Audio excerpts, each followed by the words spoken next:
आज रागनी श्रद्धा के साथ ना बैठकर रमन के साथ फर्स्ट डेस्क पर बैठी थी।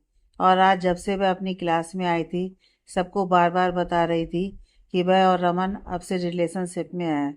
लास्ट डेस्क पर बैठी श्रद्धा, जो अपने हाथों को आपस में गूंदे बस उन दोनों को ही घूर रही थी, स्पेशली रमन को, क्योंकि वह भी रागनी के पास बैठा काफ़ी खुश लग रहा था उसे। और उसे खुश देखकर उसका खून जल रहा था। अगर हम काम पर नहीं होते ना, तो कसम से इस समर के बच्चे की ऐसी चटनी बनाती कि पूरा मुंबई इसी से दावत उड़ाता। वह मन ही मन गुस्से में बोली। लेक्चर शुरू हुए, पर रागनी तो कर्तव्य के लेक्चर का वेट कर रही थी, क्योंकि कल तो वह उसे दिखा नहीं पाई थी। पर आज उसे दिखाने का इरादा लिए ही वह कॉलेज आई थी। और उसे ज़्यादा इंतज़ार भी नहीं करना पड़ा, क्योंकि आज हिस्ट्री के प्रोफेसर absent थे।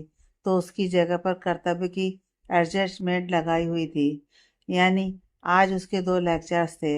वह आया तो सभी स्टूडेंट को अपना अपना करने का बोल खुद टीचर्स डेस्क पर बैठ गया और अपनी बुक खोलकर उसमें कुछ काम करने लगा। रमन अपनी आवाज़ में हद से ज़्यादा शहद बोलकर रागनी रमन को थोड़ा ऊंचे से पुकारती हुई बोली, ताकि उसकी आवाज़ कर्तव्य तक जाए।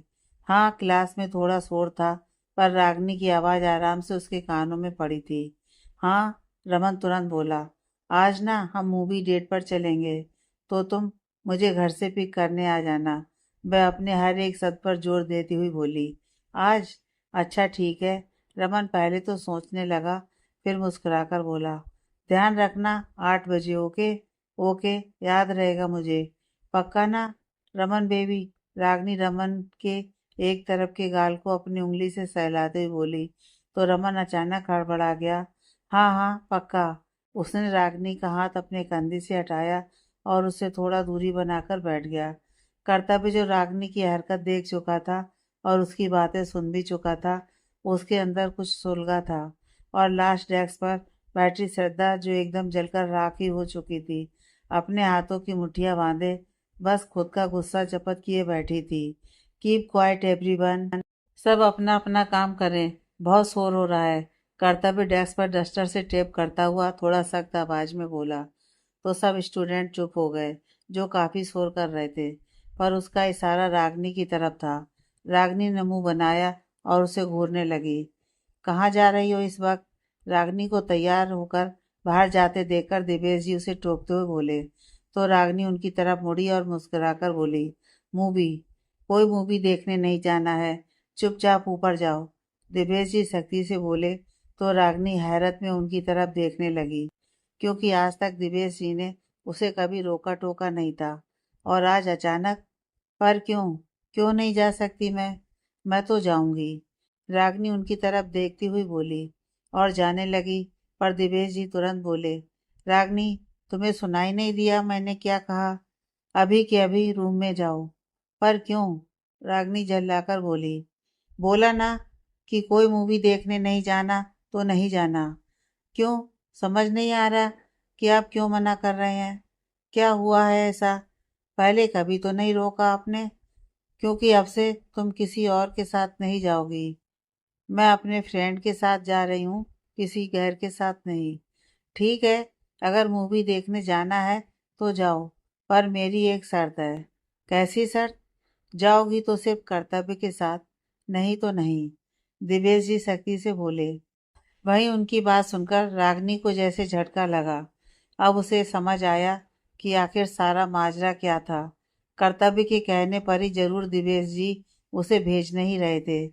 इस बागर बिल्ला, इस लकड़बग्घे प्रोफेसर की तो रागनी अचानक गुस्से में भर उठी और बिना कुछ बोले पैर पटकती हुई रूम में चली गई। उसके जाने के बाद रहमानी जी, जो वहीं खड़ी थी, वह बोली, जाने देते साहब, बच्ची ही तो है। बच्ची नहीं है अब वह, समझना पड़ेगा अब उसे सब। दिवेश जी सीढ़ियों की तरफ देखकर बोले, जहाँ से अभी अभी रागनी गई थी। रहमानी जी को अब समझ नहीं आ रहा था कि क्या बोले, इसलिए उन्होंने चुप रहना ही ठीक समझा। दिवेश जी ने फोन निकाला और किसी को मिला दिया। सामने वाले ने 1-2 सेकंड बीत जाने पर फोन रिसीव किया। तो दिवेश जी आराम से बोले, नहीं जा रही है। थैंक यू दादाजी, आपने मेरे कहने पर उसे जाने नहीं दिया। आजकल वैसे भी माहौल बहुत खराब हो गया है शहर का। देर रात तक सही नहीं है रागनी का निकलना। सामने से कर्तव्य सहजता से बोला। यह तो तुम सही कह रहे हो बेटा। खैर तुम काम में बिजी होगे तो वह करो, मैं रखता हूँ। दिवेश जी बोले और कर्तव्य ने गुड नाइट बोलकर फोन रख दिया। फोन रखने के बाद कर्तव्य ने लैपटॉप को अपनी गोद से उठाकर एक तरफ रखा और मुस्कुराकर बोला, मूवी? अब कैसे जाओगी मूवी देखने? खैर, मुझे यकीन था कि तुम मेरे साथ चलने के लिए कभी राजी ही नहीं होगी, और उस रमन के बच्चे के साथ तो मैं तुम्हें जाने नहीं दे सकता था। रागिनी गुस्से में तमतमाते हुए गाड़ी से उतरी और अंदर की तरफ बढ़ गई। आज अगर इस प्रोफेसर का मैंने खून नहीं किया ना, तो मेरा नाम भी रागनी नहीं। बहुत शौक है ना हर जगह बेफालतू में अपनी टांग अड़ाने का। आज इसका किस्सा खत्म नहीं किया तो कहना। बोलते हुए वह गुस्से में स्टाफ रूम की तरफ आई और दरवाजे पर ही खड़े होकर अंदर की तरफ झांका।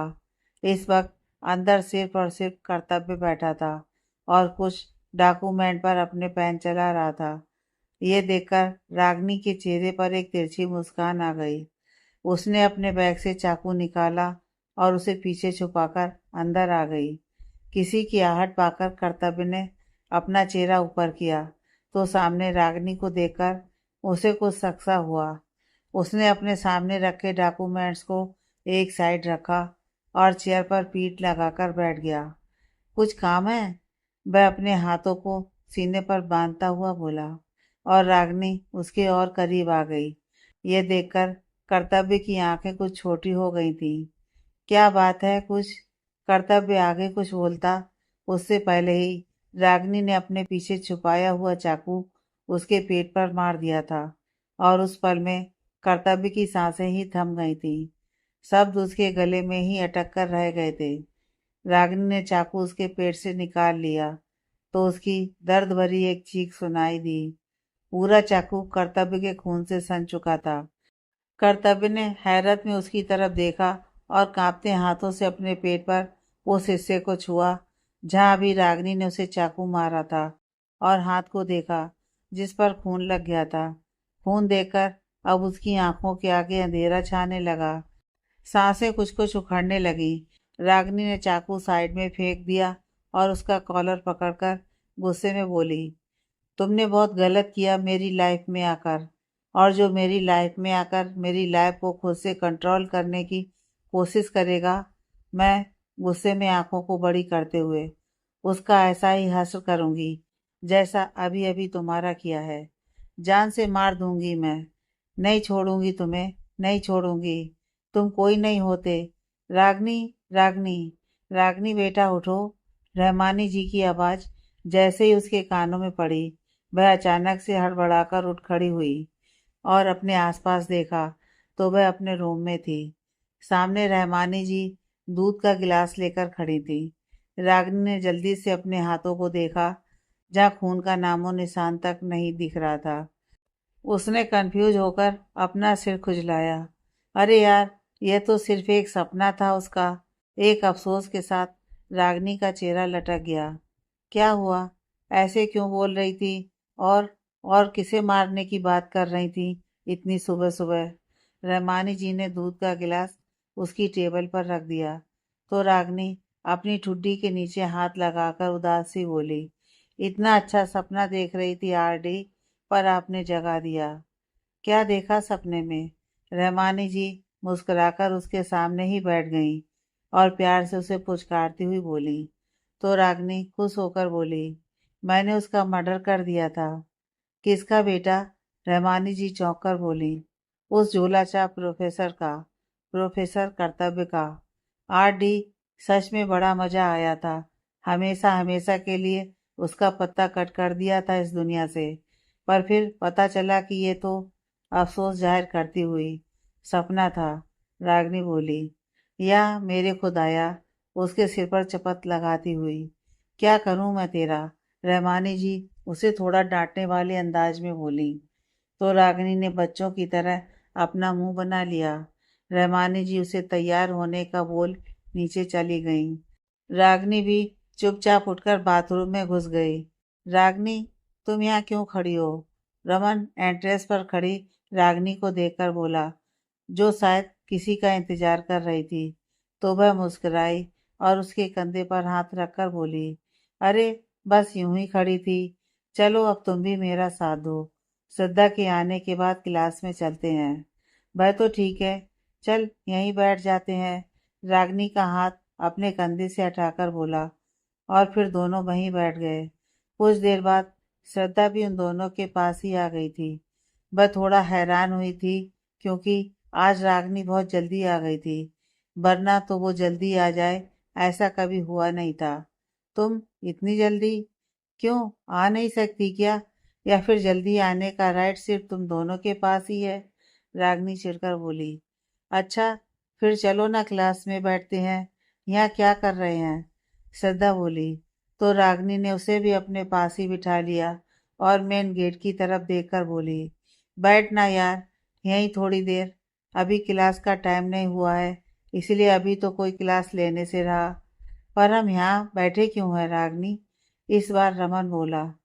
तो रागनी ने उसे घूर कर देखा तो वह चुप हो गया, और जिसके लिए वह इतना इंतजार कर रही थी वह उसे सामने से आता हुआ दिख गया था। और जब उनके सामने से गुजर कर जाने लगा तो रागनी थोड़ी तेज आवाज में रमन से बोली, वैसे कल मूवी अच्छी थी ना? क्या मस्त हीरो था यार, है ना रमन? और जब कर्तव्य के कानों में उसकी बात पड़ी तो वह वहीं ठिठक सा गया। वहीं रागनी के इरादों से अनजान रमन मुस्कुराकर बोला, हाँ सच में बहुत अच्छी मूवी थी। मुझे तो सबसे अच्छा सीन वह वाला लगा था जब हीरो ने हीरोइन को बचाया था, जब गुंडे उसे पकड़ कर ले गए थे। क्या धुलाई की थी ना? बहुत मजा आया था। अगली बार कोई और अच्छी सी मूवी देखने चलेंगे। रागनी मुस्कुराकर बोली तो रमन ने हाँ में सिर हिला दिया। फिर वह तीनों वहां से उठकर अपनी क्लास में चले गए। वहीं कर्तव्य माथे पर बल लिए उन्हें जाता देख रहा था। मतलब ये लड़की मना करने के बाद भी गई थी। हद होती है, इसका कुछ तो इलाज करना पड़ेगा। वह खुद में बुदबुदाया और स्टाफ रूम की तरफ बढ़ गया। कल रात जब दिवेश जी ने उसे जाने के लिए मना किया था तो वह गुस्से में अपने रूम में आ गई थी, और न जाने कितना ही कर्तव्य को सुना चुकी थी कि तभी उसकी नज़र खिड़की की तरफ गई थी। तो जैसे उसके दिमाग की बत्ती जल उठी थी। रूम में मौजूद पर्दों को उतारकर उनकी मदद से एक लंबी सी रस्सी बनाकर बालकनी की रेलिंग पर कसकर बांध दिया था और उसी की मदद से ही नीचे उतर गई थी। घर के बाहर ही उसने रमन को बुला लिया था, पर उन दोनों के साथ श्रद्धा भी गई थी। वह ऐसे ही चोरी छुपे ही मूवी देखने गई और चोरी छुपे ही वापस आ गई थी, इसलिए किसी को पता नहीं चला था। अब तो वह बस कर्तव्य को बताना चाहती थी कि उसके मना करने का कोई फायदा नहीं हुआ था। वह तो फिर भी मूवी देखने गई थी। धीरे धीरे दिन बीतते गए, पर रागनी और कर्तव्य के बीच कोलवार जारी ही था। उसमें कोई कमी नहीं आई थी। दिवेश जी और रहमानी जी उसे काफ़ी समझाते थे कि शादी के लिए हाँ बोल दे, अच्छा लड़का है। पर रागनी तो कर्तव्य को अपना सबसे बड़ा दुश्मन मान बैठी थी, क्योंकि जब से वह उसकी लाइफ में आया था तब से ही जीना हराम करके रखा हुआ था उसका। रमन भी उसे तभी याद आता था जब कर्तव्य आसपास होता था, वरना तो वह उस बेचारे को पूछती तक नहीं थी। एक रोज दिवेश जी डिनर करके अपने रूम में बैठे किसी गहरी सोच में डूबे हुए थे। हाँ, उनकी गहरी सोच रागनी के बारे में ही थी कि तभी उनका फ़ोन बज उठा था। उन्होंने फ़ोन की स्क्रीन पर देखा तो उनके चेहरे पर हल्की सी मुस्कान आई थी। हेलो बेटा रश्मि, कैसी हो? मैं ठीक हूँ पापा जी, आप कैसे हैं? और दवाई ले ली आपने अपनी? सामने से रश्मि जी सहजता से बोली। हाँ बेटा, क्या हुआ? आप कुछ परेशान लग रहे हैं। सब ठीक तो है ना? हाँ बेटा, सब ठीक ही है। बस रागनी को लेकर थोड़ा चिंतित हूँ। हर तरह से समझा लिया पर मानने को तैयार ही नहीं है। अच्छा लड़का है कर्तव्य, खुश रहेगी उसके साथ। पर वह क्या ही बताऊँ। दिवेश जी परेशान से बोले तो रश्मि जी सोचते हुए बोली, हाँ देखा है मैंने, अच्छा लड़का है। पर हम रागनी को यूं मजबूर भी तो नहीं कर सकते हैं। यह तो उसका अपना फैसला है कि वह किसे अपना हमसफर चुने। पागल है वो, ना समझ है, नहीं समझती कुछ भी। इसलिए यह फैसला मुझे ही लेना पड़ेगा कि उसके लिए क्या अच्छा है और क्या नहीं। दिवेश जी बोले, मेरे पास एक रास्ता है पापा जी। कैसा? मैं बात करती हूँ। वह तुम्हें देखना पसंद नहीं करती तो बात कहाँ से करेगी? मैं रागनी के साथ साथ किसी और की भी बात कर रही हूँ यहाँ। किसकी? दिवेश जी उलझे हुए से बोले तो रश्मि जी हल्का मुस्कुरा दी। अगले दिन रागनी जब कॉलेज आई और कॉलेज में जाने लगी तो उसकी नज़र रश्मि जी पर रुक गई थी, जो एक तरफ खड़ी होकर रमन से कुछ बातें कर रही थी। दोनों को देखकर लग रहा था कि कुछ हंसी की बात थी, क्योंकि हंसी दोनों के चेहरे से जा ही नहीं रही थी। मैं आंखें सिकोड़कर दोनों को देखती हुई वहां से आगे बढ़ गई। लंच टाइम में रश्मि जी ने रागनी को प्रिंसिपल ऑफिस में बुलाया था। वैसे तो वह जाना ही नहीं चाहती थी, पर फिर भी चली गई। मैं आई कम इन मैम? रागनी दरवाजे को अंदर की तरफ धकेलकर रश्मि जी से बोली, जो वहीं बैठी थी और उसका ही इंतजार कर रही थी। उदय जी आज कॉलेज नहीं आए थे, तो उनका सारा काम रश्मि जी हैंडल कर रही थी। कम इन। क्या बात है? क्यों बुलाया मैम आपने? बैठो, बात करनी है। रागनी को देखकर रश्मि जी ने उसके सामने रखी चेयर पर बैठने का इशारा किया तो रागनी चुपचाप बैठ गई। क्या तुम रमन को पसंद करती हो? इससे आपको कोई मतलब नहीं होना चाहिए। हाँ, ठीक कहा, पर अगर तुम्हें वह पसंद है तो मुझे भी पसंद है। अगर तुम कहो तो मैं बात करूं रमन के मम्मा पापा से। रश्मि जी खुश होकर बोली, जबकि उन्हें खुश देखकर रागनी के माथे पर बल पड़ गए थे। रश्मि जी आगे बोली, हाँ जानती हूँ, पापा जी कह रहे थे कि उन्होंने तुम्हारा रिश्ता कर्तव्य के साथ तय कर दिया है। लड़का अच्छा है, पर मुझे बिल्कुल भी पसंद नहीं है। देखा है मैंने तुम्हें कैसे डांटता रहता है, बात बात पर क्लास से भी बाहर निकाल देता है। वह बिल्कुल भी सही नहीं है तुम्हारे लिए। इसलिए तुम्हारे लिए परफेक्ट अगर कोई है तो वह रमन है। आज बात की थी उससे, खासी इम्प्रेस हुई। उससे अच्छा लड़का तुम्हारे लिए कोई हो ही नहीं सकता है। यह बोलकर वह चुप सी हो गई। रागनी उनकी बात सुनकर किसी सोच में डूब चुकी थी और कुछ देर बाद वहां से अपनी क्लास में चली गई। और उसके जाने के बाद रश्मि जी के चेहरे पर काफी बड़ी स्माइल आ गई थी, जैसे उनका कुछ सोचा हुआ पूरा हो चुका था। अब तुम खुद ही कर्तव्य के साथ रहोगी और उससे शादी के लिए हाँ करोगी। वह खुद में बुदबुदाई और उठकर वहां से बाहर चली गई। क्लास में प्रोफेसर लेक्चर देकर जा रहे थे, पर रागनी तो अपने डेस्क पर बैठी कुछ ज्यादा ही गहरा सोच रही थी। वह उलझी सी ही घर आ गई।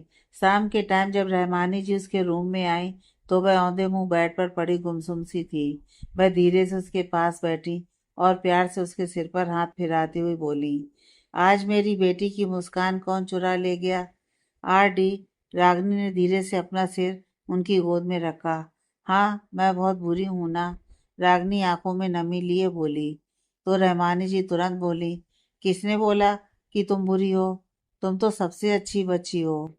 तो कोई मुझे क्यों नहीं समझता है? सबको बस अपनी ही पड़ी है, किसी को भी मेरे इमोशंस की कोई पड़ी ही नहीं है। रागनी अपना चेहरा उनकी गोद में छुपाकर सिसकते हुए बोली, अरे रो क्यों रही हो? तुम तो मेरी बहादुर बच्ची हो, सब तुम्हारे पास ही है। रहमानी जी प्यार से उसे समझाती हुई बोली। उसे बहला फुसलाकर चुप करवाया और फिर उसे हाथ मुंह धोकर नीचे आने का बोलकर वहां से चली गई। रागनी भी उठी और हाथ मुंह धोकर नीचे आ गई। दिवेश जी वहीं बैठे चाय पी रहे थे, वह भी उनके पास ही बैठ गई। दादाजी। हाँ, वो मुझे ना वो रागनी बोलना तो चाह रही थी, पर उसे समझ में नहीं आ रहा था कि क्या बोले या कैसे कहे, इसलिए वह अटक सी रही थी। कुछ कहना है? रागनी ने अपनी गर्दन हाँ में हिला दी। क्या? वो मुझे प्रोफेसर कर्तव्य का नंबर चाहिए। क्या आपके पास है? रागनी की बात सुनकर उनकी चाय जो मुंह में थी झट से बाहर आई। क्या हुआ दादाजी? आराम से पीजिए ना, मुंह जल जाएगा आपका। क्या बोला तुमने? किसका नंबर चाहिए? वह उसकी तरफ आश्चर्य से देखते हुए बोले। प्रोफेसर कर्तव्य का। रागनी हाथ में पकड़े अपने फोन को घूरती हुई बोली, यानी सुशील के पोते कर्तव्य का? जी। सच में कर्तव्य का नंबर मांग रही हो ना?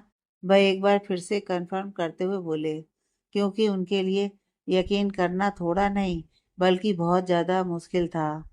जी जी, उसी का नंबर चाहिए। इस बार रागनी थोड़ा चिढ़कर बोली। ठीक है, मैं तुम्हें व्हाट्सअप कर दूंगा। वह वापस से चाय पीने लगे। इस बार वह काफी खुश नजर आ रहे थे।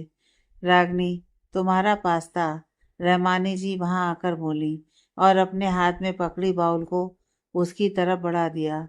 रागनी ने भी मुस्कुराकर उस बाउल को पकड़ा और वहां बैठकर मजे से अपने पास्ता को एंजॉय करने लगी। पर दिमाग में अब कुछ अलग ही खुरापात ने जन्म लिया था। डिनर के बाद रागनी अपने रूम में आई और जल्दी से दरवाजा बंद करके बेड पर कूद पड़ी। उसने जल्दी से अपने फोन को फ्रॉक की पॉकेट से निकाला और उसमें कुछ स्क्रॉल करने लगी। हाँ मिस्टर परफेक्शनिस्ट, अब रेडी हो जाइए मुझ जैसी इम्परफेक्ट लड़की को अपनी लाइफ में देखने के लिए। एंड आई प्रॉमिस, आपकी लाइफ में हर चीज को इम्परफेक्ट बनाने में मैं अपना पूरा पूरा सहयोग दूंगी। इतनी सी भी कमी नहीं छोड़ूंगी। रागनी कर्तव्य की व्हाट्सएप डीपी पर लगी उसकी एक ब्लैक एंड व्हाइट फोटो को देखकर बोली, आज से ही शुरू करती हूँ उस बागर बिल्ले को परेशान करना। मुझे बहुत किया ना, अब देखो। बोलकर रागनी ने अगले ही पल उसे एक हाय का मैसेज सेंड किया था। कुछ देर तक तो वह इंतजार करती रही कि अब रिप्लाई आए, पर अफसोस कि ना कर्तव्य की तरफ से कोई रिप्लाई आया और ना ही उसने वह मैसेज देखा था। रागनी ने पक्का मन बना लिया था कि उसे खूब परेशान करने का, पर अब उसका कोई रिप्लाई ना आता देख उसका चेहरा लटक गया। आखिर में थककर उसने फ़ोन को बंद किया और साइड में पटक दिया और बेड पर पैर फैलाकर लेट गई और जल्दी ही वह नींद के आगोश में चली गई। जबकि उसके सोते ही फ़ोन पर मैसेज की नोटिफिकेशन पॉपअप हुई थी। पर क्या फ़ायदा, क्योंकि वह तो घोड़े गधे बेचकर सो चुकी थी। वहीं कर्तव्य, जो अभी अभी रूम में आया था, उसका फ़ोन रूम में ही चार्जिंग पर लगा था और आकर उसने जब फ़ोन चेक किया तो ऊपर ही मैसेज पॉपअप हो रहा था रागनी के नाम से। उसने बहुत पहले ही रागनी का नंबर दिवेश जी से ले लिया था और उसे अपने फ़ोन में सेव भी कर लिया था, पर कभी कॉल या मैसेज नहीं किया था। वहीं आज उसका नाम देखने भर उसकी आंखें कुछ हैरानी और खुशी से मिले जुले भाव से चमक उठी थीं और बिना वक्त गवाए तुरंत उसे मैसेज भेज दिया था और उसके मैसेज का वेट करने लगा, पर उसकी तरफ से कोई भी रिप्लाई नहीं आया। उफ, ये लड़की अब रिप्लाई क्यों नहीं दे रही है? कहीं तो मुझे जानबूझकर परेशान तो नहीं कर रही है? वो सोचकर, क्या पता सो गई हो, कर्तव्य सोचता हुआ बोला और फिर उसने भी फोन को साइड में रखा और खुद भी सोने चला गया। वहीं दिवेश जी रूम में आज वे काफी खुश लग रहे थे पहले के मुकाबले, या यूं कहें कि तब से खुश लग रहे थे जब से रागनी ने उनसे कर्तव्य का नंबर मांगा था और इसी खुशी के चलते उन्होंने रश्मि जी को फोन मिला दिया था और उनको सब कुछ बता दिया था, जिसे सुनकर वह मुस्कुरा उठी थी। पर यह दर्द भरी मुस्कान थी। जानती थी कि अगर मैं कर्तव्य को नापसंद करने वाली बात रागनी से करूंगी तो रागनी मेरी बात ना मानकर वही करेगी जिसके लिए मैंने मना किया। वह वही करेगी जो मुझे नापसंद होगा।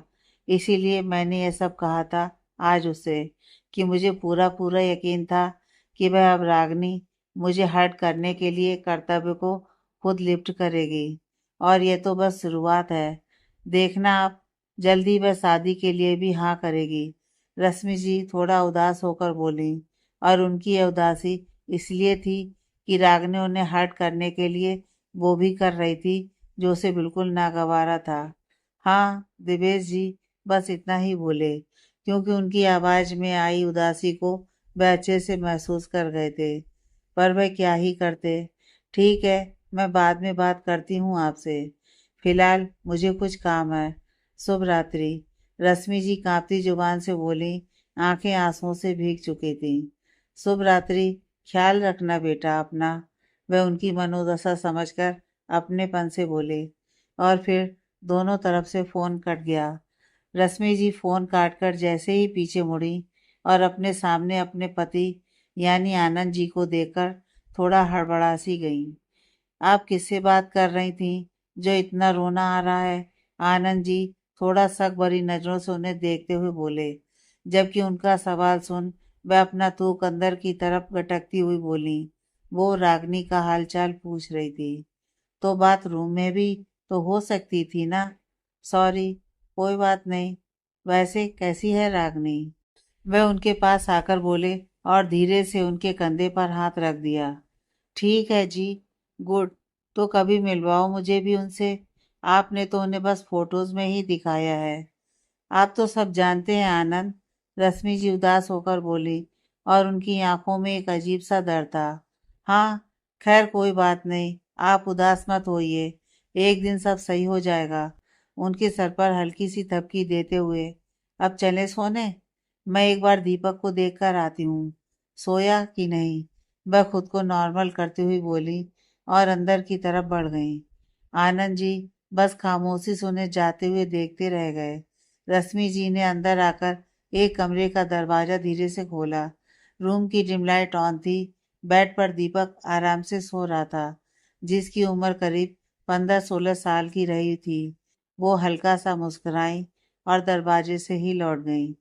कॉलेज की कैंटीन में रागनी अपने हाथों को आपस में गूंथे बैठी थी और उसके सामने रमन और श्रद्धा दोनों भी काफी चुपचाप लग रहे थे।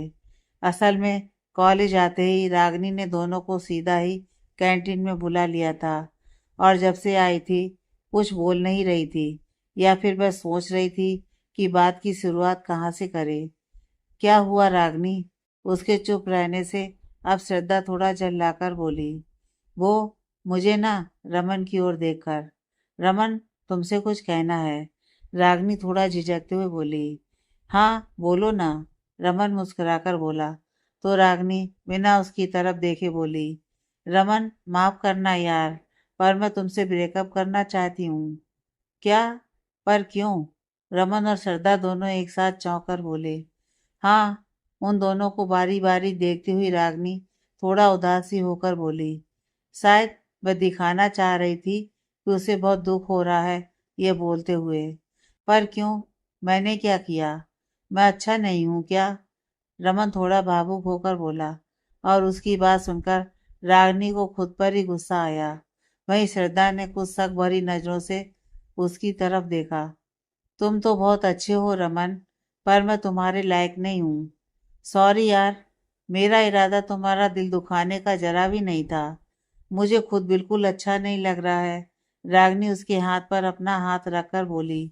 रागनी की बात सुनकर रमन तो रोने ही लगा था और श्रद्धा के कंधे पर अपना सिर रख लिया था। उसकी इस अचानक सी हरकत पर श्रद्धा चौंक पड़ी थी और रमन, वह तो दहाड़े मार मार कर रो रहा था। शुक्र था कि इस वक्त कैंटीन में कोई नहीं था, वरना यहाँ शायद अब तक झुंड इकट्ठा हो जाता यह पूछने के लिए कि क्या हुआ भाई। रमन प्लीज यार रो मत, रागनी थोड़ी दबी आवाज में उससे बोली। पर वह रुकने वाला कहाँ था। काफी देर बाद जब वह शांत हुआ तो रागनी उससे बोली, देखो रमन, तुम तो इतने हैंडसम हो, तुम्हें तो कोई भी मिल जाएगी। नहीं मिली तो? मिल जाएगी, डोंट वरी। अगर नहीं मिली तो? अरे श्रद्धा है ना, श्रद्धा बनेगी तुम्हारी गर्लफ्रेंड। श्रद्धा की ओर देखकर, बन जाओ ना श्रद्धा। वैसे भी तुम्हारा तो कोई बॉयफ्रेंड भी नहीं है। रमन बहुत अच्छा लड़का है, रागनी रिक्वेस्ट करने वाले अंदाज में बोली और रमन का चेहरा उसकी बात सुनकर किसी फूल की तरह खिल गया। वहीं श्रद्धा के चेहरे के भाव बदल गए।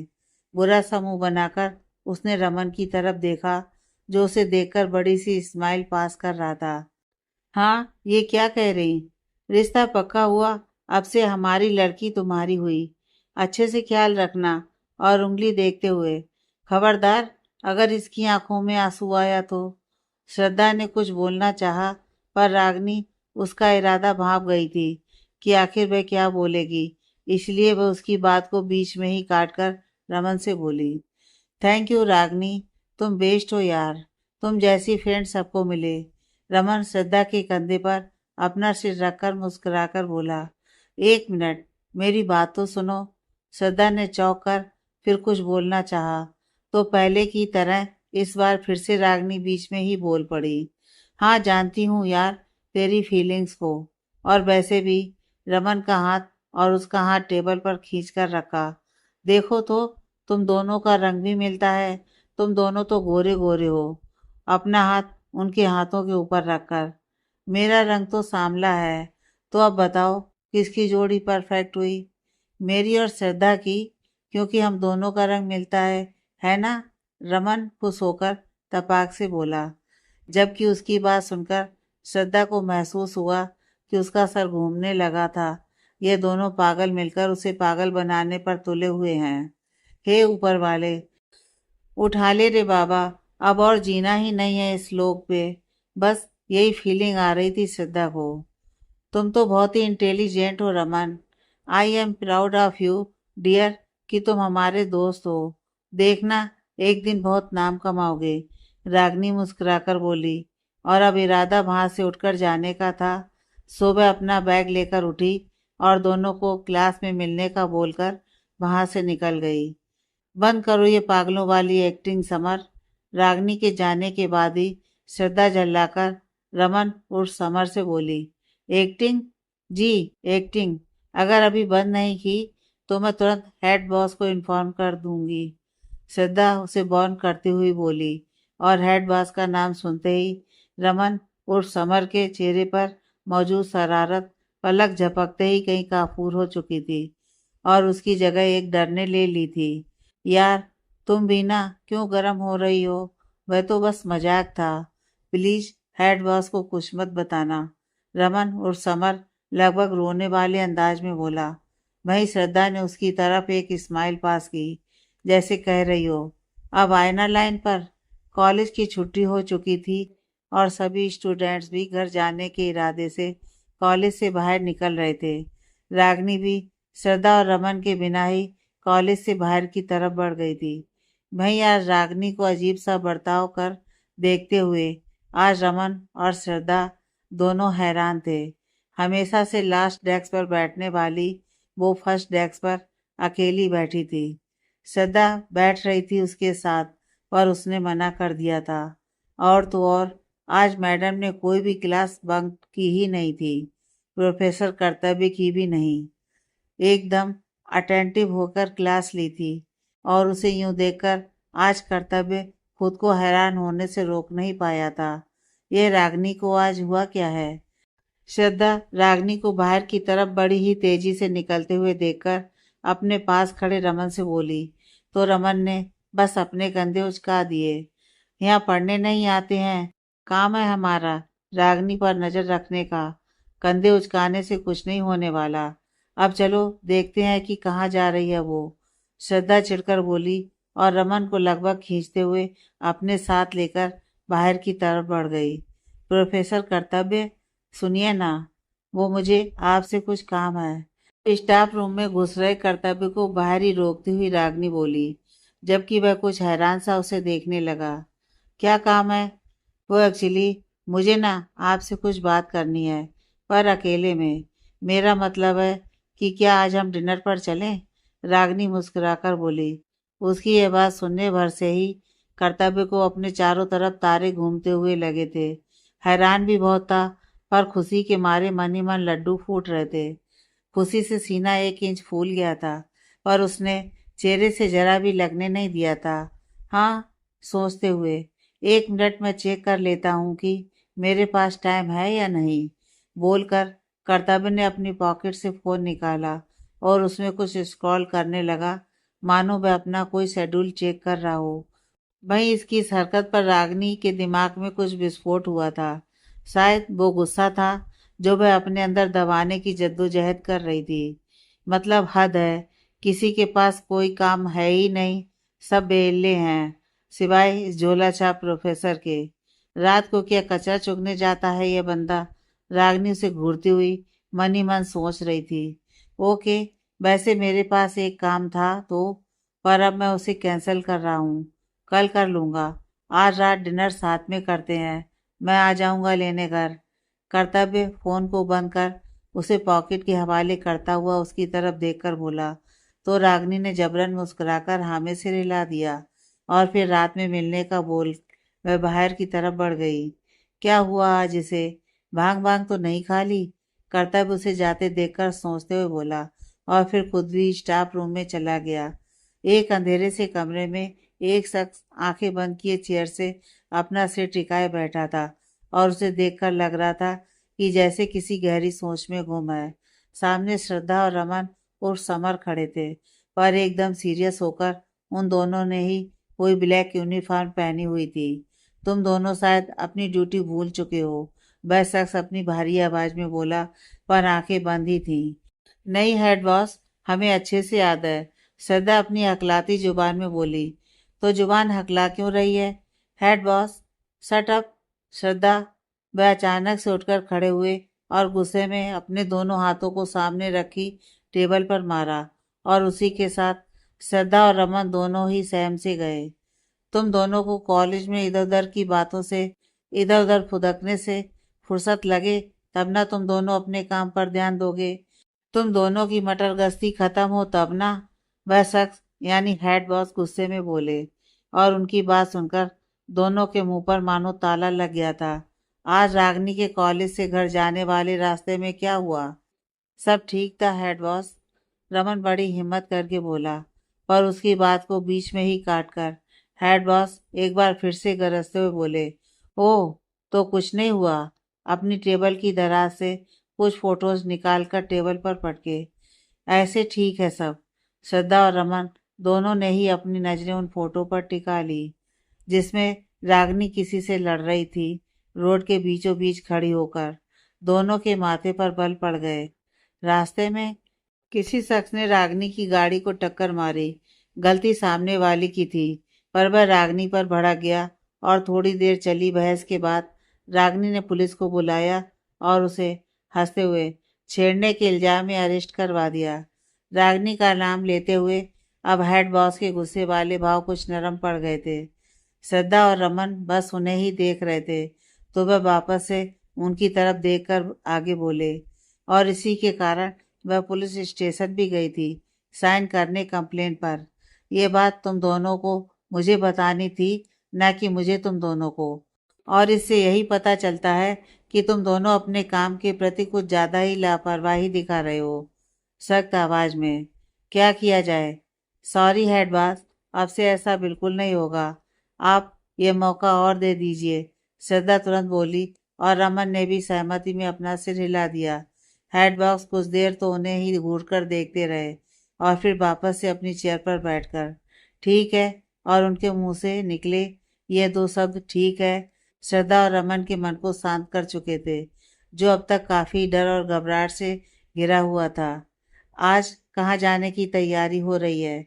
शाम के वक्त जब रहमानी जी रागनी के रूम में आई तो उसे तैयार होता देखकर पूछ बैठी, कहीं नहीं, बस प्रोफेसर कर्तव्य के साथ आज डिनर पर जा रही हूँ। रागनी लापरवाही से बोली। क्या? वह चौंकी। जी, पर आपको क्या हुआ इतना हैरान?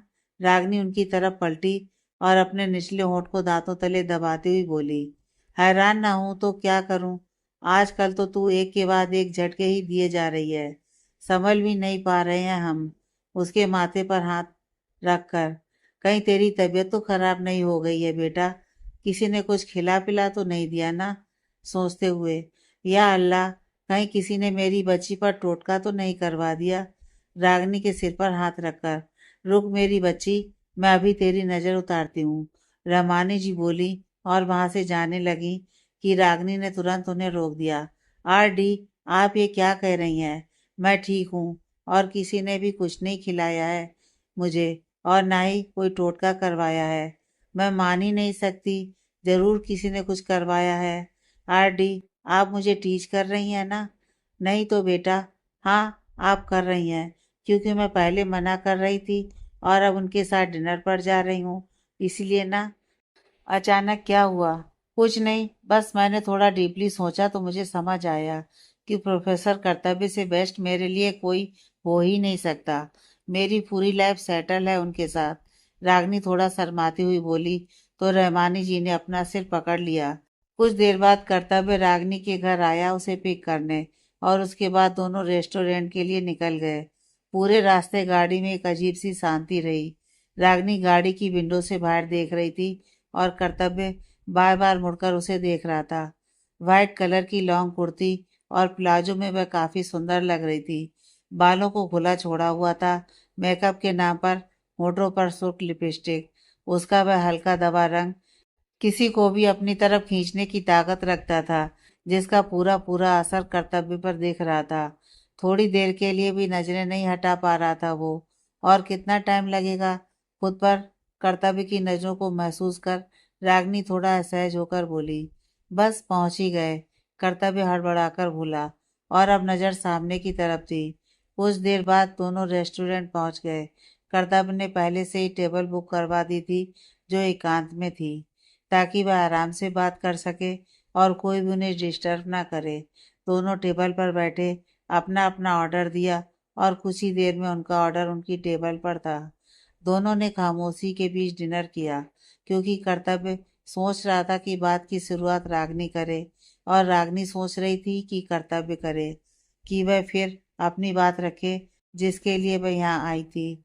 हाँ, तो खाना कैसा लगा आपको? रागनी टिश्यू पेपर से अपने हाथ साफ करती हुई कर्तव्य की तरफ देखकर बोली, तो कर्तव्य भी मुस्कुरा दिया। अच्छा खाना है। I like it. And you? I like it too. हाँ। अच्छा प्रोफेसर कर्तव्य, मैं आपको कैसी लगती हूँ? रागनी ने अचानक से यह सवाल पूछ लिया, जिससे कर्तव्य हड़बड़ा सा गया एक पल को। ये कैसा सवाल है? सवाल सही है, आप बस जवाब दीजिए। मैं आपको कैसी लगती हूँ? इतना सोचना पड़ रहा है आपको? चलो मैं बताती हूँ आपको कि मुझे आप कैसे लगते हैं। रागनी मुस्कुराकर बोली, कि अब कर्तव्य थोड़ी तारीफ की उम्मीद लिए उसकी तरफ देख रहा था। आप मुझे बिल्कुल बुरे लगते हो। आप एक नंबर के अकड़ू, गुस्सैल, बदतमीज, बेहुदा किस्म के झोला छाप प्रोफेसर हैं। रागनी बोली, लेकिन लेकिन मन तो कर रहा था कि जो वह मन ही मन बोल रही है कि काश इस लकड़बग्घे के सामने इसके मुंह पर बोलने का कोई एक मौका दे दे। खैर, वह जबरन मुस्कुराकर बोली, आप तो बहुत ही अच्छे इंसान होने के साथ साथ बहुत ही अच्छे प्रोफेसर भी हैं। उसकी बात सुनकर कर्तव्य के चेहरे पर स्माइल और बड़ी हो गई। रागनी आगे बोली, देखिए, मेरा मानना है कि शादी का बंधन एक बहुत बड़ी जिम्मेदारी होती है, और अगर दो अनजान लोगों को, जो एक दूसरे के बारे में थोड़ा भी नहीं जानते, उन्हें यूं बांधना कुछ सही नहीं है। ना मैं आपको अच्छे से जानती हूँ, ना आप मुझे। तो क्यों ना पहले एक दूसरे को जान लिया जाए। शादी का क्या है, बाद में कर लेंगे। और मुझे लगता है कि सबसे पहले हमें एक दूसरे को जान लेना चाहिए। वैसे कह तो तुम ठीक ही रही हो। पहले हमें एक दूसरे को जान लेना चाहिए, ताकि हमारे बीच अंडरस्टैंडिंग बढ़े। और अगर हमारे बीच अंडरस्टैंडिंग होगी, तो शादी के बाद हम आराम से एक दूसरे के साथ एडजस्ट कर पाएंगे। कर्तव्य उसकी हाँ में हाँ मिलाता हुआ बोला। रागनी हल्का सा मुस्कुरा दी। 10 बजे के करीब कर्तव्य ने रागनी को घर छोड़ा और खुद भी घर चला गया। रागनी जब अंदर आती, तो रहमानी जी सोफे पर बैठी हुई उसका इंतजार करती दिख सी गई। आरडी, आ गया मेरा बच्चा? जी, आ गई। लेकिन मैं ये क्या देख रही हूँ? आप अभी तक सोई क्यों नहीं? रागनी अपनी कमर पर दोनों हाथों को रख उन्हें बड़ी बड़ी नजरों से देखती हुई बोली, मेरी बच्ची घर से बाहर है इतनी रात को, तो क्या मुझे नींद आ जाती? जब तुम्हें सही सलामत देख लिया है, अब आराम से सोऊंगी। रहमानी जी मुस्कुराकर बोली। हाँ, आराम कीजिए जाकर। वह उन्हें उठाती हुई बोली और रूम में जाने का बोला, तो वह रागनी के सर पर प्यार से हाथ रखकर चली गई। रागनी भी अपने रूम में आ गई और कपड़े चेंज करके बेड पर लेट गई। जब बात ना बने तकरार से, वही बात बने प्यार से। रागनी मुस्कुराई। शादी शादी शादी, अब लंबे टाइम तक कोई भी शादी का जिक्र ही नहीं करेंगे, सोचते हुए। वैसे देखा जाए तो कोई बुराई भी नहीं है प्रोफेसर कर्तव्य में। हैंडसम है, वेल सेटल्ड है, इंटेलिजेंट है, घर परिवार भी अच्छा है। हाँ, बेशक अकड़ू है, पर कोई नहीं। मुस्कुराकर, मैं सुधार दूंगी ना, पर अभी शादी नहीं कर पाऊंगी, क्योंकि अगर कॉलेज में ये पता चल गया कि मैंने शादी कर ली, तो सब मेरा बहुत मजाक उड़ाएंगे।